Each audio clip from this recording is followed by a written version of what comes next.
Hello, my name is Sylvia Green, and this is Friendship Baptist Church in Charlotte, North Carolina, and we're telling stories.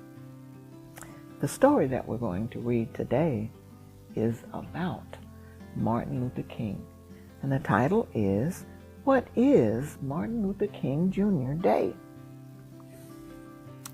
As we open our book, these children at an elementary school are discussing, they're just chatting with each other, and one set of kids has invited another to go out and play, do ice skating on their holiday.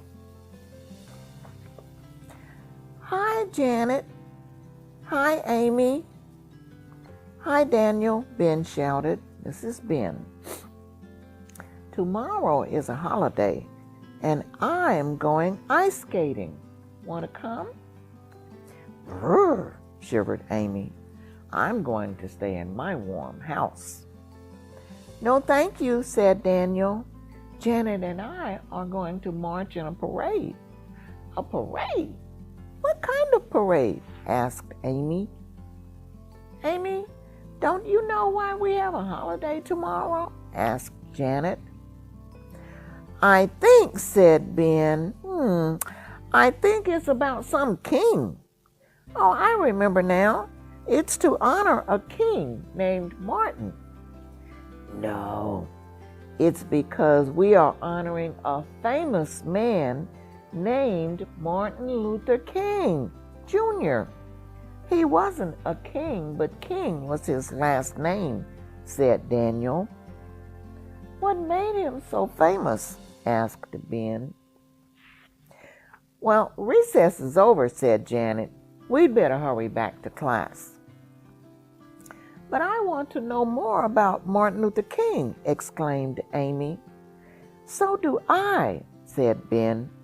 Daniel smiled. Come over to our house after school, and I'll tell you all about this great man. Okay, we'll see you later, said Amy. When Martin Luther King Jr. was a little boy, Daniel began, he lived in a big 2-story house in the city of Atlanta, Georgia. And this, children, is the house that Martin Luther King lived in Atlanta. Martin's father was the minister of the Ebenezer Baptist Church. He taught his children to treat all people fairly, and this is Ebenezer Baptist Church in Atlanta, where Martin Luther King and his family attended church, and his father was the pastor. But as Martin grew older, he began to notice that not all people were treated the way his father had taught him. He especially noticed that African Americans were treated differently. How were black people treated differently? Asked Amy, and we're going to get to that in just a moment. But I'd like to show you this picture of the King family. This is Martin's mother, Mrs. Alberta King. This is Martin Luther King Sr., and this is Martin Luther King's grandmother, his mother's mother. This is his brother, Alfred Daniel King. This is his sister, Christine King. And this is Martin Luther King Jr. as a child. So, Ben goes on to tell his friends that black people had to use different drinking fountains and different restrooms, replied Daniel.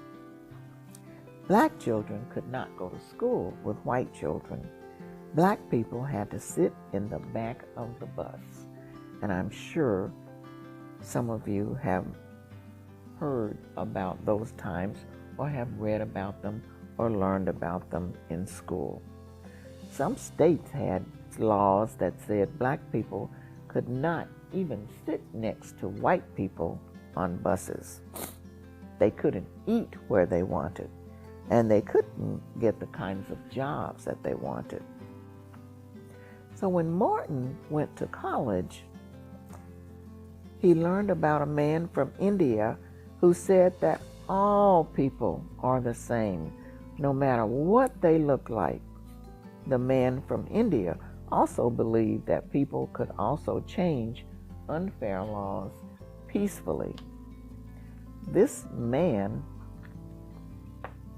that we speak of was named Mahatma Gandhi of India. Mr. Gandhi did not believe in violence. He said that people could change laws by holding peaceful public demonstrations. Martin also believed this could be done.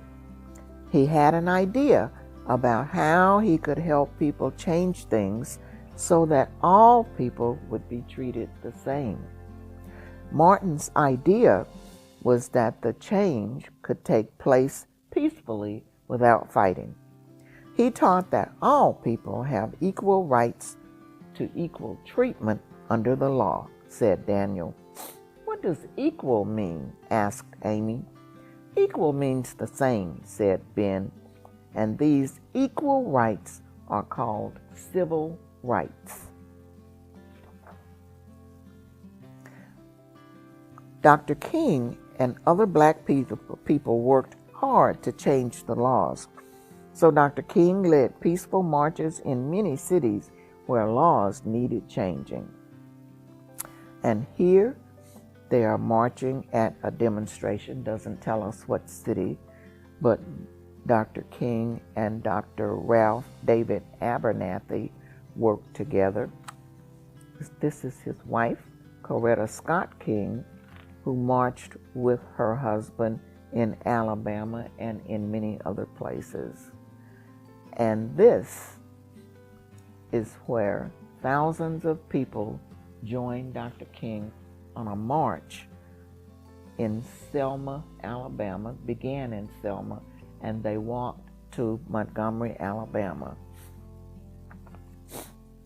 In August 1963, Dr. King led the biggest civil rights march of all to Washington, D.C., the capital of the United States of America.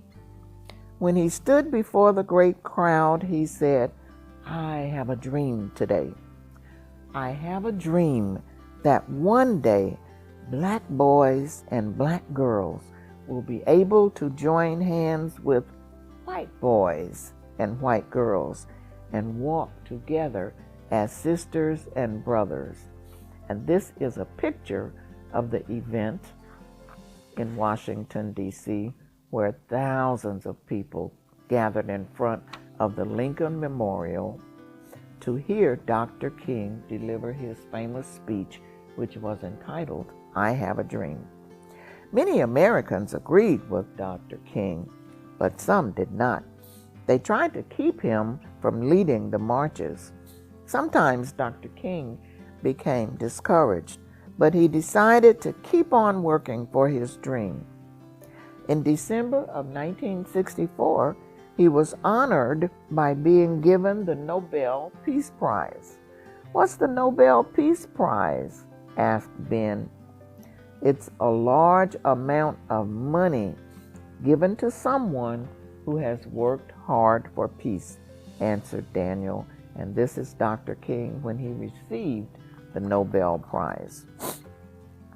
Dr. King did not keep the prize money. He gave it to some other people who had worked hard with him for peace. He continued to go to other cities to help black people gain their rights. In April 1968, he went to Memphis, Tennessee, to help get better working conditions for the city's garbage collectors. One evening, while he was in Memphis, Dr. King stepped outside his motel room. A man who hated him was hiding across the street with a rifle. When the man saw Dr. King, he shot and killed him. And this is the motel room where they were. Many people in America who loved Dr. King found it hard to believe that someone had killed him. They wanted to help continue his dream by remembering his birthday as a national holiday. And this is a picture of the crowd who attended Martin Luther King's funeral in Atlanta, Georgia. Look at that great number of people. It took a long time, but 15 years after he died, Congress voted to begin this holiday in 1986. Martin Luther King Jr.'s birthday is on January 15th, but each year we celebrate it on the third Monday in January. I'm just going to read this simple words that are on his headstone. Free at last, free at last. Thank God Almighty, I am free at last. Just think, Ben said, if Dr. King had not worked so hard, we might not be going to the same school, and you and I might not be friends. Dr. King did a lot, said Daniel, but there are still many people who don't like other people because they are different. We still have work to do, but it's so good of us to work together. And it is so wonderful that we have laws now that allow us to befriend other people, to go to school with other people, to have better jobs than we did. Well, I don't think I want to go skating tomorrow after all, said Ben. Could I come and march in the parade with you? I don't want to stay home either, said Amy.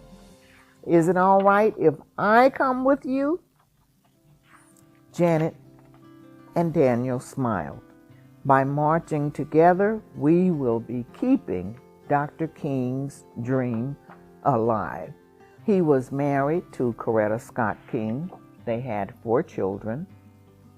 He became the leader of the modern civil rights movement that made the United States government fulfill promises of equality, justice, and freedom to all of its citizens.